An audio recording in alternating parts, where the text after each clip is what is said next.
Pencils, pencil toppers, pizza kits, water bottles, blankets, table covers, birthday party plates, flashlights, pillows, bootleg action figures, Hot Wheels, and cereal. They made a Freddy Fazbear cereal?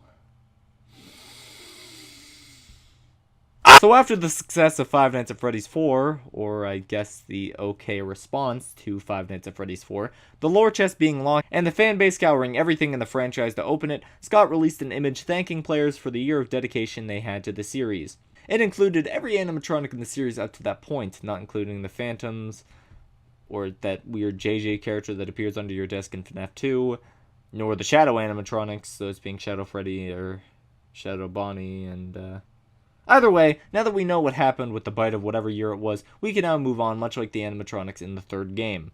Long story and a couple metaphors short, Scott decided that the series needed a change, and good lord, he gave players a change. FNaF World was its name, the trailer being easily the most controversial post on Scott's YouTube page. It got to the point where he removed it from his YouTube channel. Now, it can't be that bad, right?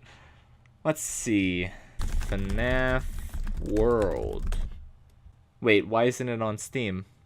This is a Five Nights at Freddy's game, right? The series that has been exclusively on Steam. I guess it was removed after only 3 days. Oh man, that's rough. So you may be wondering, oh Jacob, what's this game about? Why are all the creatures not nightmare fuel? Where's the phone guy? Well, I can answer 2 of those 3 questions. Scott decided to make a kid-friendly, positive game using the Five Nights at Freddy's characters. The story is simple. The world of animatronica is at risk due to something happening on the flip side, aka the main series. Fredbear advises you to go and save the world by finding out what is corrupting the world and putting a stop to it. As you do. Unfortunately, the phone guy doesn't make a cameo, and he isn't a playable character, which makes no sense because there are 3 variants of the same animatronic, but I'm sure that they're all a valuable contribution to the game. You start out the game with Freddy, Bonnie, Chica, Foxy, and their toy equivalents, although the jury's still out on Mangle. You meet the other characters throughout the game and are able to recruit them. They include the Phantoms, the Wither animatronics, the other toy animatronics, the Shadows, Golden Freddy, Paper Plates, the Nightmare animatronics, 3 costumeless animatronics, Plush Trap, Spring Trap, the Crying Child, Funtime Foxy, Nightmare and Nightmare Fredbear, Regular Fredbear, and Spring Bonnie. Fredbear acts as your guide throughout the game, giving you exposition and hints as to what you have to do next. Before I talk about anything else, Scott said in an interview with Dawko that the game was intended for mobile release as well as for PC. Oh, and another mistake I made was FNaF World. I was designing it for mobile. I don't know. You know, this is a whole separate interview about what went wrong with FNaF World. So let's just move along. And this game really feels like it. The game's gameplay is fine. WASD to walk, standard. In a battle, you click which attack you want to do, or the switch button to switch your party. Everything you need to see is on screen. You can equip chips that alter the game to your benefit, like speed, strength, random pizzas come and hit the enemies, that kind of thing. The game's highly colorful and has well-designed characters and enemies. There's a big factor of the game I have nothing to say about. The fragmented reality segments of the game, where if you go into a flashing object, it sends you into a world that's 8-bit, a pattern in Scott's work if you haven't noticed. You can go further and further down, basically as long as you don't go more than 3 layers deep. Aside from the occasional attacks that don't work, the game's gameplay is fine. Nothing exceptional, but nothing terrible. My one gripe, other than the attacks, is triggering a new challenger. I played for hours just to get all of the characters, and they'd rarely show up anyways. I had the chip and everything.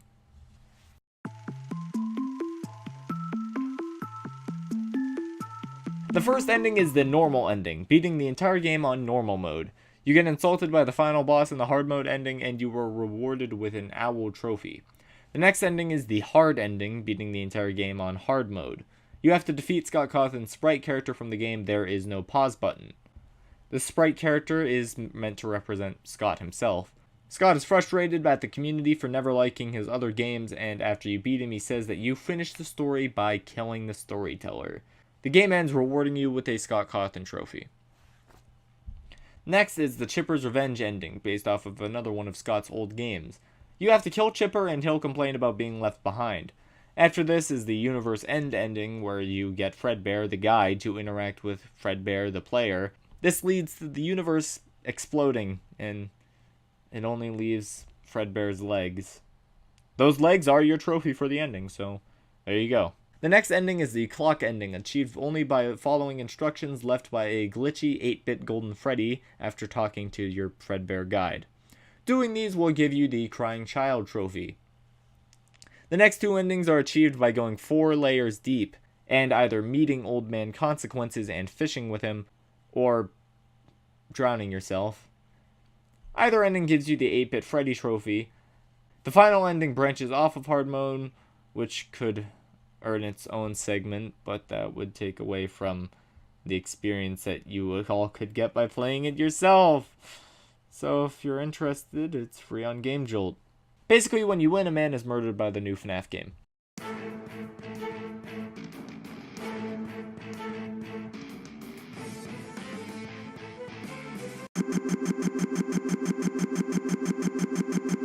So after what was considered an absolute failure by a majority of the fanbase, and Scott had hinted at the upcoming FNaF game in the works, we could only assume what was to come. Scott's website now had teasers claiming that this is a sister location, as in a separate business that's part of the same parent company.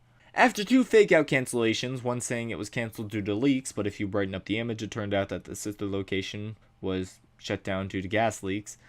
The other fake out was because Scott claimed the game was too mature, so he needed more time for it. He released the mature edition on GameJolt for free, and it was one of Scott's older games, Sit and Survive, just with a Freddy head on the main character. Scott then released Five Nights at Freddy's sister location on October 7th, 2016.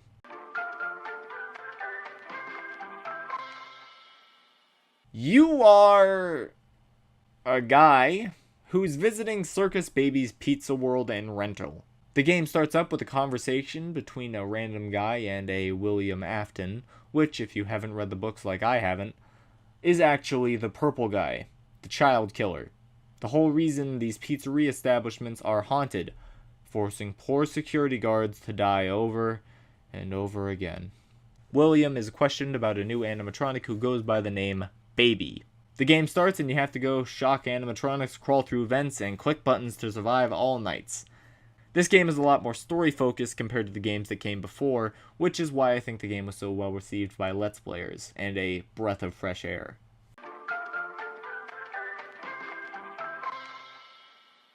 There aren't that many characters in this one. There's you, who isn't bound to this place by a job or a contract or a bet. You're just there because you have to be. There's a hand unit, who is your guide throughout the game and is the main source of comedic relief. Circus Baby is the leader of this game, tossing poor Freddy into a secondary role. She is also your guide, as she tries to help you not get killed throughout the game.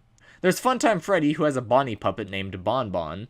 Funtime Foxy hates flashlights. That is all. Ballora is a fan favorite amongst many players. She is sound sensitive but cannot see you. The only way that you know she's there is if you can hear her song getting louder. That's about everyone. Oh wait, I forgot to talk about... This game uses the whole point and click thing to its fullest extent. You actually get to move between rooms. It really is incredible, isn't it? 5 games and we did it, everyone. It's pretty much just WASD when you get to crawl. That's it. This game has more purples and blues in the character designs. Also, in between nights, you have a cutscene where you get to eat popcorn by pressing the spacebar.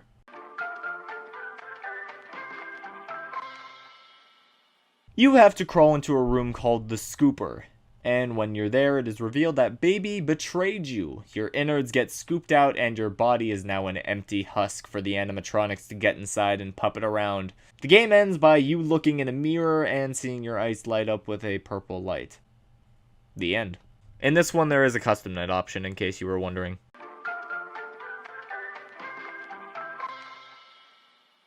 Sister Location is alright. A significant improvement over the past couple games.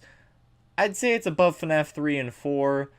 The gameplay has been improved and the jump scares are a lot better. The story wasn't as interesting in this one for me, mostly because you have to go through it all following people's instructions with very little choice of your own. Comparing this to the other games in the series, this one is definitely an outlier. Not as much of an outlier as FNaF World, granted, but still an outlier. I believe this to be the reason that it was so popular and was met with so much praise from the fans. But this game didn't click with me that much. I'm not that big of a fan of crawling in the dark, but I can recognize that this game is better than the past 3.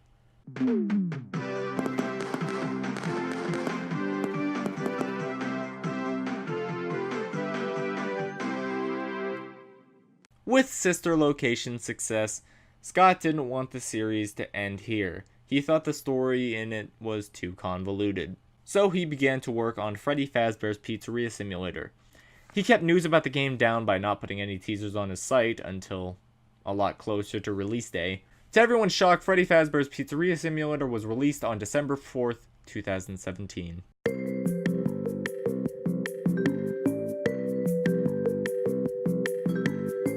You are now the owner of a Freddy Fazbear's Pizzeria. You have $100 to your name to purchase animatronics, attractions, and decorations. Will you be the best Freddy Fazbear Pizzeria owner, or will you go bankrupt trying? Time to find out!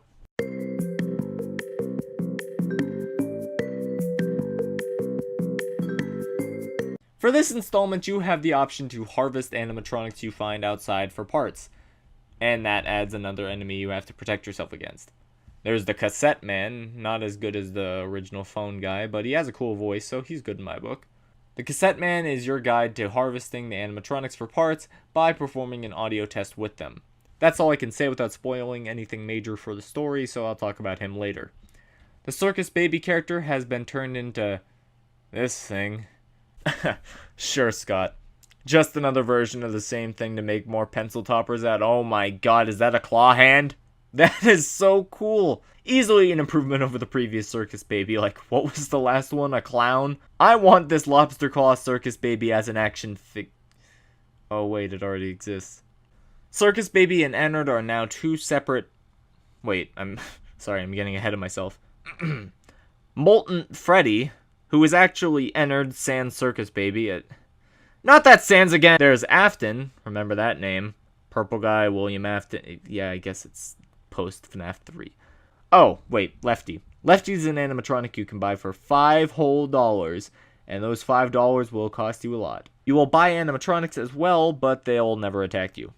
That's pretty much it. You learn nothing about your character or the tutorial man, who sounds suspiciously like the hand unit from FNaF 5. Aha! I knew it!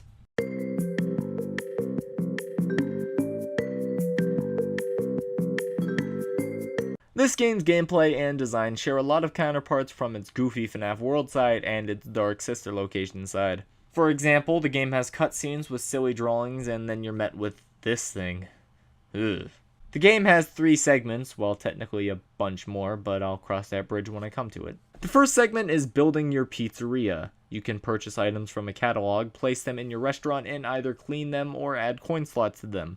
The game's opening cutscene shows several elements you have to keep an eye on in order to maintain your pizzeria. Atmosphere, health and safety, entertainment, bonus revenue, and liability. These all can be used to maximize your profit so that you can buy better stuff. If the liability is high enough that BAM! You get a lawsuit. The next segment is the actual Five Nights at Freddy's segment, where you sit in an office and have to complete your task before the scary robots kill you. Now, you can't buy the robots that can kill you.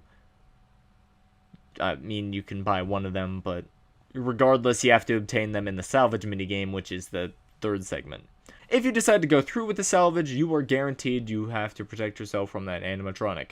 If you decide not to, you get the bad ending, blah blah blah, try again. Yes, in order to get the canon ending, you have to collect all of the animatronics. Oh wait, before I go into the next segment, I have to talk about the minigames. The attractions you buy for your pizzeria.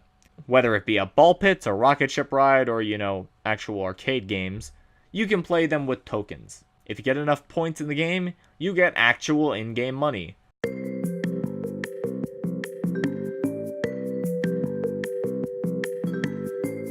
So it's Saturday, you've collected all your animatronics. Oh man, what do we get? Some kind of hint at what's happening next, some more breadcrumbs for the fanbase to fester on about. You played right into our hands. Did you really think that this job just fell out of the sky for you? Oh, yeah. It's Circus Baby here saying that the animatronics are here to do their purpose, aka kill a bunch of kids. Blah blah blah, and here he is. My main man, Cassette Man, to save the day, and then he tells us that we're dying alongside him and the animatronics. Which, I mean, okay, I didn't really sign up for this, but whatever, sure, fry me up. He then announces that the first murder, the Purple Man drive-by murder, was actually his daughter. He tells William Afton to go to hell, the building burns down, and we all die. The Hand Unit Man is back telling us that Fazbear Entertainment is no longer a corporate entity. He gives us a certificate of completion, and the game is done. Alright, so I just talked about the canon ending, but what about the other 6? Well, here we go. There is the ending where you don't invest in anything, making your final Faz rating 0. You get the mediocre ending. How to get the blacklisted ending? Get your risk and liability score to the maximum, and there you go. The bad ending? Don't salvage the scrap robots. Bankruptcy? Lose your money in a lawsuit. Insanity ending? Find secret audio tapes by the Cassette Man and listen to them. Lorekeeper ending? Play the puppet game 3 times and find the secrets in the Fruity Maze and Midnight Motorist games. Basically, this game gives you the opportunity for multiple endings, much like FNaF 3, except with this one, it's a lot more interesting because it provides a fun experience.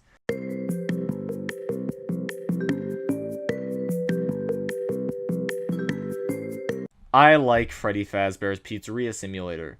As a Five Nights at Freddy's game, it takes it to a new extreme. Listening to the animatronics' movements, having to use sound cues, having 2 entrances, and having a point-and-click style to the whole game. It takes what we've had in the previous games and combines them into this game. I'm glad that this one wasn't just a typical Five Nights at Freddy's game, and it was also a pretty good Pizzeria Tycoon game. While we don't actually do much when we open the restaurant and it's all done after hours, I think the game is really fun. The addition of fun minigames while still being able to apply lore shows a gigantic leap from FNaF 3, where the minigames in that were just there to have lore and nothing else. I'm going to say that this game is my second favorite in the series, right under FNaF 2, but above the original.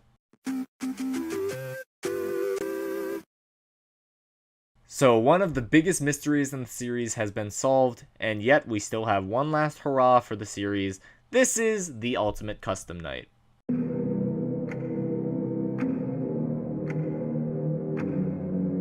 Ultimate Custom Night was originally intended as an update for Pizzeria Simulator, similar to what Scott did for Sister Location, only this time this just wasn't going to be the Pizzeria Simulator characters. This was going to be everyone. He released it ahead of schedule on June 27th, 2018. This game takes place in a deep, dark pit of hell, meaning, yes, the player plays as William Purple Guy Springtrap Afton, as we have to defend ourselves from the animatronic monsters we have created for the rest of eternity.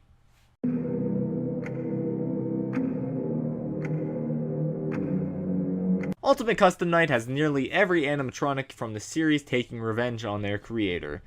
There's the Purple Guy, as previously discussed, but we also get to say goodbye to possibly the greatest character to ever have a part to play in these games, the Phone Guy. On to the animatronics, we have the classics. We have the toy animatronics and the withered animatronics, except for Withered Freddy or Foxy. We have Springtrap and the Phantoms, the Nightmares, except for Nightmare Foxy and Nightmare Chica. The Halloween Update animatronics, except for Jacko Bonnie. Old Man Consequences of all characters. The Sister Location crew, except for Funtime Freddy. Pretty much everybody from Pizzeria Simulator, and, as I've said before, the Phone Guy. It'd be impossible to actually go over what everybody does in this game if I want this video to be less than an hour, so just know that a majority of the characters kill you, and now have fully voiced lines. Also, Dee Dee, the new animatronic that summons in other animatronics, some that aren't even in the roster.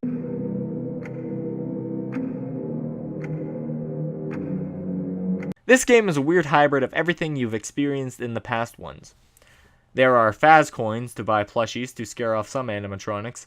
There's the Freddy head, flashlights, cameras, power, music boxes, vent seals, a FNaF game being played by Toy Freddy, heat, and even more mechanics you're going to have to nail down. When you beat a night, it gives you a score based off of difficulty and the number of animatronics in the game.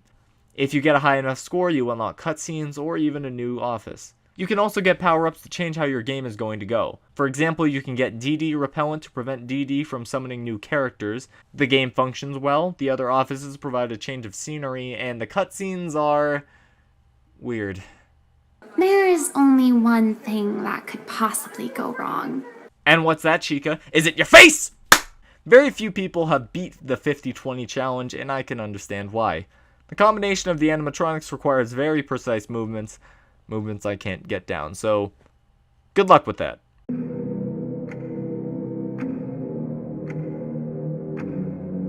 The game only has one ending. When you beat 50-20, you get a cutscene where Golden Freddy is shaking and fading away, an unresting spirit still out for vengeance.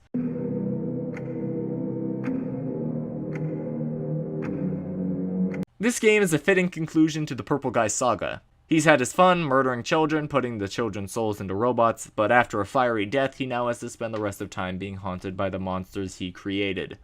This game is a lot harder to put down on the charts, mostly because of how out of place it is.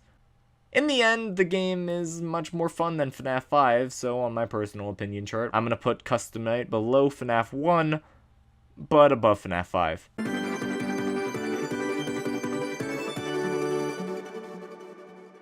So what about the future of Five Nights at Freddy's?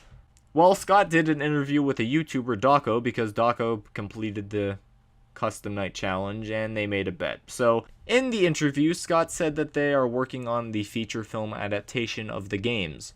One thing I want to point out is his emphasis on the quality with the movie. He said in the interview that it could have been released at the franchise's peak and it most likely would have been terrible, but he wants to take his time and give it the attention it deserves. He said a scrapped plot was the plush animatronics attacking Manhattan, so as much as I would have loved to see that, I think it would have been terrible. In the interview, Scott said that there are other big deals in the works, like a VR game, an augmented reality game, which, by the way, he put a lot of emphasis on it not being like Pokemon Go at all. So, I don't think it's not going to have any kind of, you're not going to be running through the bushes in your neighbor's yard trying to catch Freddy Fazbear or anything like that, And he's trying to get the games ported onto consoles, which would be really cool. This obviously isn't the end of Five Nights at Freddy's, but as it is on Steam, this is it. Here's the chart if you want to see my ranking of these games not based on my personal opinion. So, Five Nights at Freddy's. I know its internet appearance can be a little horrifying, but I have to say that these games are a part of the internet now and forever. Until we get a teaser for the 9th game in the Steam portion of the series, this is Jacob signing off.